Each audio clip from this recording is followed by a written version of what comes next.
ele não é um morador de rua. Era um sadhu, lembra os retirantes espirituais da Índia. Então ele viu um cara que também estava se privando assim, de tudo que existia materialmente. E aí Buda foi se privar também de tudo. Ele deixou de comer, ele ficou só meditando, ele ficou magérrimo e quase morreu. Porque ele achou que se aquele cara estava tentando, ele também poderia tentar.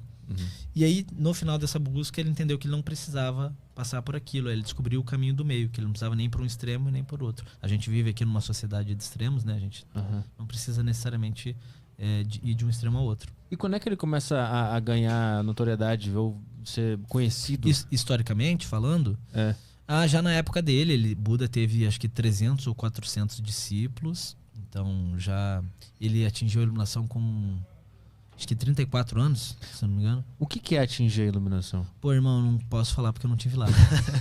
Só sabe que ele chegou. Pois é, mas seria assim um estado de racionalmente falando, né? Um estado de perfeita clareza, lucidez, conexão total com o cosmos e ausência de sofrimento, talvez não no sentido de que você não vai experienciar o sofrimento físico, porque até Buda experienciou. Ele morreu de dor de barriga.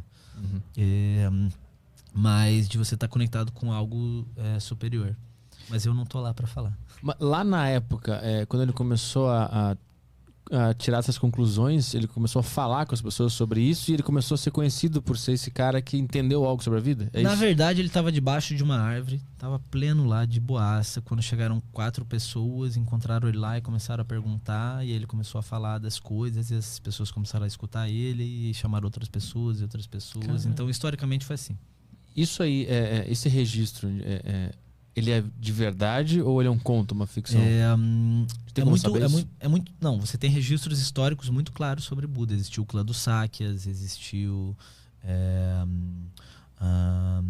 os locais nos quais eles são indicados. E quando a gente fala em mito, realmente o mito ele traz muitas questões simbólicas, mas filosoficamente falando, o mito ele vai misturar elementos da realidade com o simbolismo.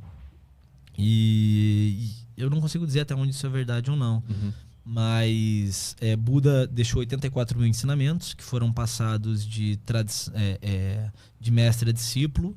Uns 600 anos depois da morte dele, esses ensinamentos começaram a ser escritos. Então, os primeiros registros escritos que você tem do budismo são 600 anos depois da morte de Buda.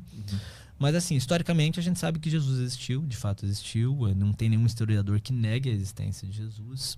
Assim como Sócrates, assim. Mas é muito realmente difícil. Você tem indícios, mas é muito difícil falar, de fato, o que aconteceu ou não.